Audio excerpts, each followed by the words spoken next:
मान लो आपकी salary next year 10% से इंक्रीज होने वाली है, तो क्या आप नेक्स्ट ईयर 10% रिचर हो जाओगे? So most of you will say sir हाँ यार रिच हो जाएंगे, 10% बढ़ रही है सैलरी। तो आप ठीक भी और नहीं भी, क्योंकि आप रिचर तो हुए थोड़े, बट कितने हुए वो डिपेंड करता है हमारे आज के कॉन्सेप्ट पे, यानी कि as you can see the inflation that is the silent killer of your money. So hello everyone, welcome to the concept corner. I am Rahul Gujral, you are watching me live on the YouTube channel and I really hope you guys are doing really fine. आप सब बहुत अच्छे होंगे। आज हमें again, पहली class में हमने आईएमएफ वर्ल्ड बैंक को डिकोड किया, सेकंड में हमने आरबीआई को किया, अब हम इन्फ्लेशन समझते हैं। ठीक है, तो सबसे पहला वर्ड कि इन्फ्लेशन का एक्चुअल मीनिंग है क्या। नाउ एक्चुअल मीनिंग क्या है? नाउ इन्फ्लेशन मतलब महंगाई, सब यही बोलते हैं, सही है। बट मुझे ये बताओ कि अगर आज प्याज के दाम 40 है और परसों 80 हो गए, तो क्या वो इन्फ्लेशन है? नहीं। इन्फ्लेशन में एक मेन वर्ड क्या आता है? चलो शुरू करते हैं डेफिनेशन से। ठीक है, so I hope everyone is ready. So let us begin with the basic definition of the word inflation. ठीक है, यानी यहां पे क्या आता है? Sustained general plus sustained increase. ठीक है, sustained increase in general price levels of goods and services. यानी क्या बोला मैंने? सस्टेन्ड इंक्रीज, यानी सस्टेन्ड वर्ड बहुत ज्यादा इंपॉर्टेंट है। यानी एक दिन बढ़ा फिर अगले दिन वापस ठीक हो गया, तो उसको आप इन्फ्लेशन नहीं बोलोगे। बार बार वो बढ़ रहा है, धीरे धीरे वो बढ़ रहा है। So that is what, that is the main point. एक चीज मेरे को ये वाली कंफ्यूजन दूर करनी थी, ये मैंने करने की कोशिश करी एंड आई होप आपको समझ आ गया होगा। ठीक है, इज दैट क्लियर? अब असली क्वेश्चन आता है कि सर ये इन्फ्लेशन होता क्या है। तो यहां पे हम इन्फ्लेशन को बाइफरकेट करते हैं उसके कॉजेस के हिसाब से, ये महंगाई हो क्यों रही है। तो यहाँ पे तीन कॉजेज आते हैं majorly: demand pull, cost push, या फिर आप स्ट्रक्चरल भी थर्ड को बोल सकते हो। यानी कि तीन मैंने आपको कैटेगरीज में इसके कॉजेज को डिवाइड किया। ठीक है, तो सबसे पहले हमें क्या बात करनी है, यही जो मैंने आपको बताया, that inflation is equals to general plus sustained plus rise in price level. ठीक है, जनरल मतलब नॉट जस्ट वन प्रोडक्ट, आप basket of products and service की बात कर रहे हो, सिर्फ एक प्रोडक्ट की, सिर्फ एक टमाटो की बात नहीं कर रहे, ओवरऑल चीजों के दाम बढ़ गए। सस्टेन मतलब एक दिन का प्राइस राइज नहीं है, लगातार बढ़ रहा है, काफी टाइम से बढ़ रहा है। और प्राइस लेवल मतलब overall average level of prices. ये तो क्लियर है। ठीक है, नाउ इफेक्ट ऑन यू क्या होगा? अब एक लाइन होती है, 100 rupees today is more valuable then 100 rupees tomorrow. यानी आज के 100 रुपए कल के 100 रुपए से ज्यादा वैल्यूएबल है, क्योंकि उसकी वैल्यू कम हो रही है। और कम हो क्यों रही है? इन्फ्लेशन की वजह से। हाँ है ना? So inflation is not equal to every price increase. मैंने आपको बताया था कि जैसे अगर एक प्रोडक्ट की प्राइस राइज हो रही है, टमाटो पहले 40 रुपए किलो थे, फिर 80 रुपए हो गए, तो क्या इसको आप बोलोगे इकोनॉमी में इन्फ्लेशन आ गया? नहीं, एक प्रोडक्ट से जज नहीं करना। दूसरा, it is broad and continuous price rise, यानी कि फूड भी बढ़ रहा है, फ्यूल भी बढ़ रहा है, हाउसिंग भी बढ़ रहा है, क्लोथिंग भी बढ़ रही है। So yes, this is inflation, because ये जनरल है, ये सस्टेन्ड है। ठीक है, so I hope purchasing power of money falls हो रही है, ये भी आपको समझ आ गया होगा। Right, so this is the basic meaning of inflation. यानी कि अब हम कॉजेस की बात कर रहे थे, तो सबसे पहले सबसे मेन दो कॉजेस। ठीक है, मैं सीधा टू द पॉइंट बात कर रहा हूं इन पर्टिकुलर वीडियोस में, ताकि आपके एग्जाम पर्सपेक्टिव से आपको समझ भी आए, और अब कोई क्वेश्चन भी आए तो आप अटेम्प्ट उसको इजीली कर पाओ। ठीक है, तो मैंने दो चीजें बोली, डिमांड पुल और दूसरी मैंने बोली कॉस्ट पुश। यानी कि एक सामान है जिसकी सप्लाई कम है, यानी मार्केट में वो ज्यादा है ही नहीं, बट हर कोई उसे मांग रहा है। तो क्या होगा, इतनी ज्यादा डिमांड हो गई कि सप्लायर कहेगा मैं ज्यादा price मांगूंगा।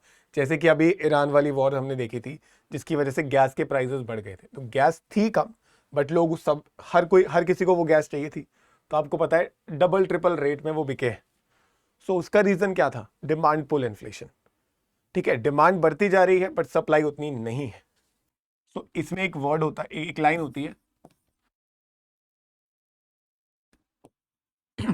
To much money chasing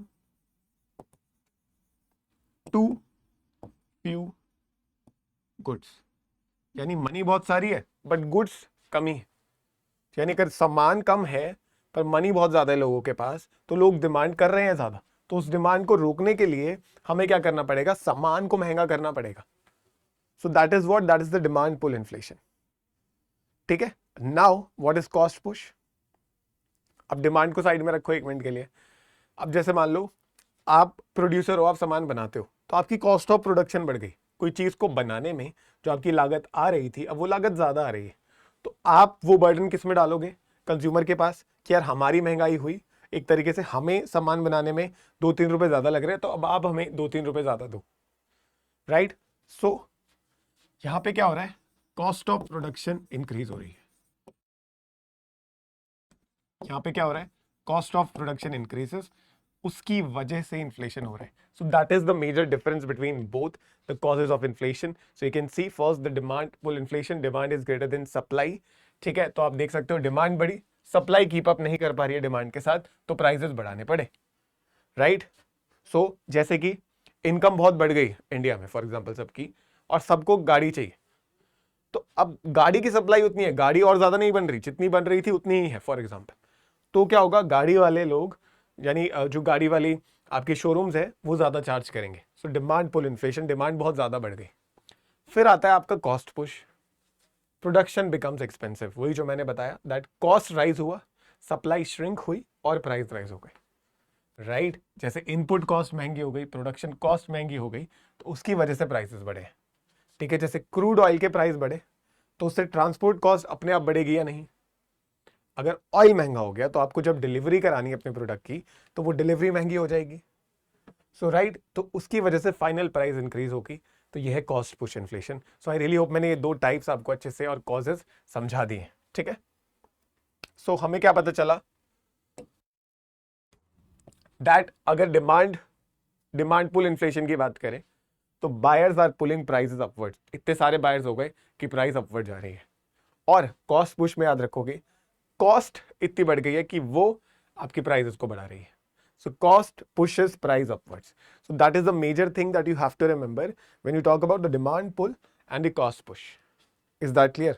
Now इसके बाद हमारे कुछ टाइप्स आते हैं in the on the basis of percentage. जैसे एक बच्चा पहले क्रीप करता है, फिर वॉक करता है, फिर रन करता है, ऐसे इन्फ्लेशन भी ऐसा है।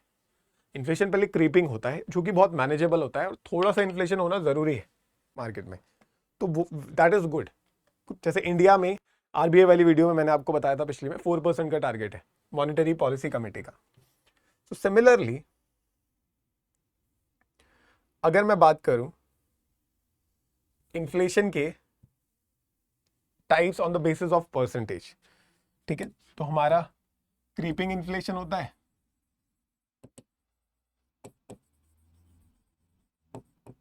हमारा वॉकिंग इन्फ्लेशन होता है,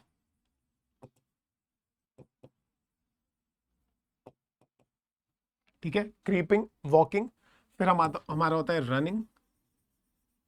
रनिंग के बाद गैलोपिंग होता है, बट रनिंग और गैलोपिंग को ज्यादातर बुक्स में एक साथ भी लिखा जाता है। And finally the most extreme form is hyper inflation. ठीक है, हाइपर इन्फ्लेशन। अब यहां पे परसेंटेज थोड़ा वेरी करता है किसी किसी बुक्स में। मान लो आपके 3 से 4% तक इन्फ्लेशन है, तो आप बोलोगे क्रीपिंग इन्फ्लेशन है, गुड फॉर द इकोनॉमी, थोड़ा सा इन्फ्लेशन होना चाहिए। अब वॉकिंग है कि थोड़ा सा और बढ़ रहा है, तो अगर ये ज्यादा बढ़ने लग गया तो वार्निंग साइन है गवर्नमेंट को। जैसे मान लो आपका 4 से 10%, अगर 10 से थोड़ा सा भी इसके आसपास आया 10 के, तो एक वार्निंग साइन मिलती है गवर्नमेंट को कि कंट्रोल कर लो। अगर आपने कंट्रोल नहीं किया तो रन या गैलॉप हो जाएगा। यानी आप बोल सकते हो 10 से लेकर 50% तक बढ़ता जा रहा है। ठीक है, यानी this is per annum, all of this is per annum. ये तीनों क्या थे, पर एनम, यानी एक साल का इन्फ्लेशन है। अब हाइपर इन्फ्लेशन पता है क्या है, 50% इन्फ्लेशन या उससे भी ज्यादा पर मंथ, हर महीने 50% इन्फ्लेशन। समझ रहे हो आप, अगर कोई चीज 100 की थी, अगले महीने 150 की हो गई, उसके बाद फिर से 175 की हो गई, तो हर महीने 50% से वो बढ़ रहा है। इतना बुरा हाल है। जिम्बाब्वे में हो चुका है, श्रीलंका में हो चुका है, right. So that is what out of control inflation. 50% और plus monthly hyper inflation leads to out of control situation. हाँ या ना. तो वेरी इंपॉर्टेंट टॉपिक अगेन, ये भी आपको याद रखना होगा अपने एग्जाम पर्सपेक्टिव से. ये भी इंपॉर्टेंट डिटेल है जो आपको याद रखनी है, राइट. सो पहले क्रीपिंग, फिर वॉकिंग, फिर running, galloping and hyper inflation.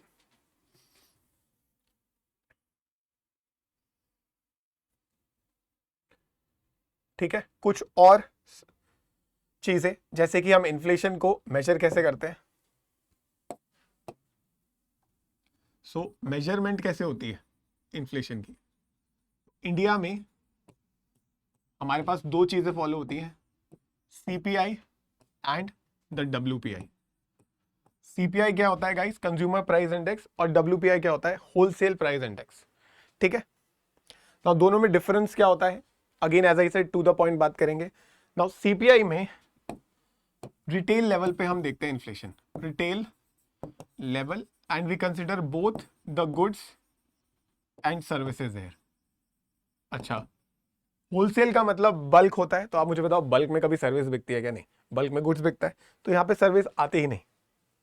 सो ये क्या है, ये होलसेल लेवल पे होता है इसका मेजरमेंट, और यहाँ पे हम किसकी बात करते हैं, ओनली गुड्स की. तो services are not included when you talk about the WPI.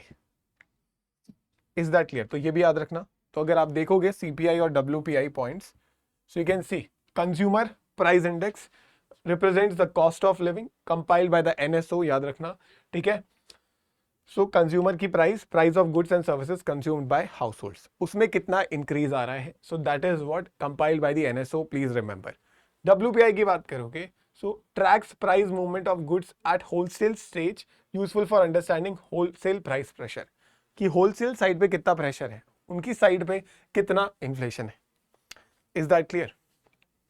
ठीक है. इसके अलावा अब दो चीजें और इंपॉर्टेंट है कि आपने वर्ड सुना होगा, हेडलाइन इन्फ्लेशन और कोर इन्फ्लेशन.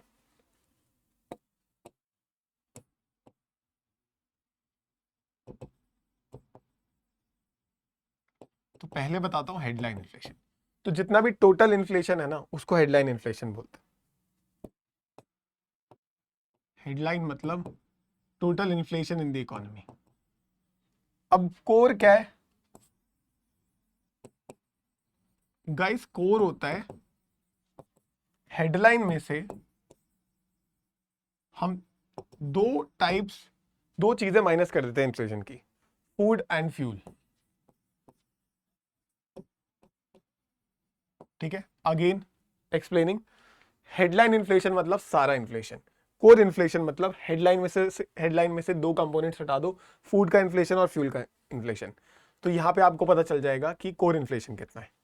तो यहां पे भी देख सकते हो की difference, headline overall inflation including all the items, and when you talk about core inflation typically excludes volatile food and fuel components, ताकि हमें पता चले कि अंडरलाइंग इन्फ्लेशनरी प्रेशर कितना है. फूड और फ्यूल को छोड़ दो, वो कम ज्यादा होता रहता है, बाकी चीजों में ओवरऑल कितना प्रेशर है, कितना इन्फ्लेशन है. हाँ ना. Is that clear. Right. So that is how we measure the inflation in India. Sometimes we use the GDP deflator also. Concept corner में एक जीडीपी की भी वीडियो आएगी, तो उसमें मैं इसको और अच्छे से एक्सप्लेन करूंगा. अभी के लिए you can read. It captures the overall price change of all domestically produced final goods and services in the economy. ठीक है. Related to national income also, right. तब हम इसको भी डिस्कस करेंगे.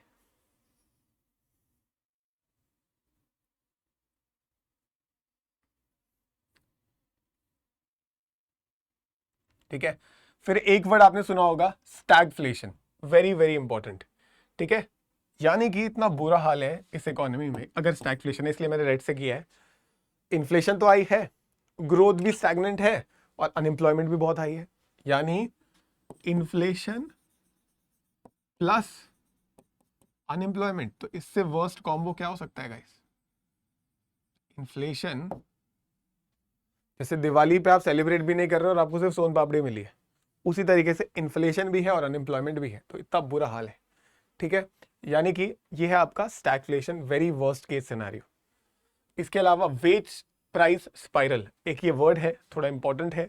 ये क्या है, अब आप ध्यान से सुनना। प्राइजेस बढ़े, वेज लोगों ने डिमांड करी, चीज़ों के प्राइस बढ़े, लोग कहेंगे हमारी महंगाई हो गई तो हमारी वेज बढ़ाओ, हमारी तनख्वाह बढ़ाओ। तो उससे कॉस्ट किसकी बढ़ेगी, जो लोग तनख्वाह दे रहे हैं, यानी प्रोडक्शन जहाँ पे हो रहा है, तो अल्टीमेटली प्राइस बढ़ेंगे ही। तो वेज प्राइस स्पाइरल क्या है कि लोग तो डिमांड करेंगे उनकी सैलरी बढ़ाओ, अब सैलरी बढ़ाएगी, सैलरी बढ़ेगी तो कॉस्ट भी बढ़ेगी, कॉस्ट बढ़ेगी तो अल्टीमेट शिफ्ट किस पे आएगा, कंज्यूमर पे प्रेशर आएगा, प्राइस राइज होंगे। ठीक है। सिमिलरली इंपोर्टेड इन्फ्लेशन क्या होता है, external factors making imports costly. Rupee depreciate हो गया अगर, इंपोर्ट हमारे लिए महंगे हो जाएंगे, फ्यूल और ट्रांसपोर्ट की कॉस्ट महंगी हो जाएगी, प्रोडक्शन एंड डिस्ट्रीब्यूशन कॉस्ट महंगी हो जाएगी, तो प्राइसेस इंक्रीज होंगे। सो that is the imported inflation, कि हमें चीज़ें जो हम इंपोर्ट कर रहे हैं वो अब हमें महंगी पड़ रही है क्योंकि एक्सटर्नल फैक्टर है, जैसे कि हमारा रुपी डेप्रिशिएट कर गया। सप्लाई शॉक, सडनली कोई वॉर आ जाए, now this is very trendy these days, supply shock याद रखना, sudden disruption on the supply side, pandemic आ गया था, वॉर हो जाती है बार बार, ड्रॉट हो गई, ऑयल शॉक हो गया, तो सप्लाई एकदम से गिर गई, सप्लाई है ही नहीं चीज़ों की, अब सप्लाई नहीं है, जैसे पहले डिमांड बहुत ज़्यादा थी, तो अब तो सप्लाई जितनी थी उतनी भी नहीं है, उससे भी कम हो गई, तो डिमांड तो तब भी स्ट्रांग है यहाँ पे भी, तो प्राइसेस तो बढ़ेंगे। So negative supply shock can cause price rise and drop in the output, right. So ये 4 पॉइंट्स हैं जो कि बहुत ट्रेंडी रहते हैं आजकल, तो ये भी हमें याद रखना है। एक क्विक रिविजन, इन्फ्लेशन क्या है, general and sustained price level में राइज होना। ठीक है, सिर्फ एक गुड्स के दाम बढ़ने से हम इन्फ्लेशन नहीं बोलते, इससे होता क्या है इफेक्ट, हमारी परचेजिंग पावर कम हो जाती है, यानी rupees 100 today is worth more valuable then a rupee tomorrow और 100 रुपीज टुमारो। ठीक है, कुछ रिलेटेड वर्ड्स, यानी कि डिसइन्फ्लेशन क्या होता है, इन्फ्लेशन है बट इन्फ्लेशन का रेट फॉलो हो गया। देखो इन्फ्लेशन का अपोजिट होता है डिफ्लेशन, इन्फ्लेशन का अपोजिट होता है deflation, general price level actually falls, यानी जो पिछले साल प्राइस थे उससे कम हो गए। ठीक है, पर डिसइन्फ्लेशन होता है कि पिछले साल रेट ज्यादा था, इस साल रेट कम हुआ है अभी भी पॉजिटिव। और स्टैगफ्लेशन मैंने आपको ऑलरेडी बता दिया, इफेक्ट देख सकते हो, कंज्यूमर पे कॉस्ट ऑफ लिविंग बढ़ जाएगी उनकी, फिक्स इनकम अर्नर्स की परचेजिंग पावर कम हो जाएगी, सेवर्स की इन्फ्लेशन है तो उनका रिटर्न कम हो जाएगा, बोरोवर्स को बेनिफिट हो सकता है, लेंडर्स को भी नुकसान हो सकता है, बहुत सारी ही चीज़ें हैं जो हम डिस्कस कर सकते हैं फर्दर वीडियोस में। आरबीआई में भी मैंने बहुत सारी चीज़ें बताई थी, तो आरबीआई को कैसे कंट्रोल करते हैं ये भी हम पढ़ सकते हैं अगली वीडियो में। सो आई होप इन्फ्लेशन का एक ब्रॉड पर्सपेक्टिव और एक आप बोल सकते हो एक बेस आपका बिल्डअप हो गया है, आपको चीज़ें समझ आ गई हैं। So that was it for the inflation point of view video from the concept corner from my side, that is Rahul Gujral. So you guys keep on studying like this, ऐसे ही पढ़ते रहो, आगे बढ़ते रहो, सेल्फ बिलीफ सेल्फ कॉन्फिडेंस दोनों करते रहो। I am Rahul Gujral, will meet you in the 4th video of the concept corner, so you can request if you want any specific topic. So till then, bye bye, जय Hind and take lots of care.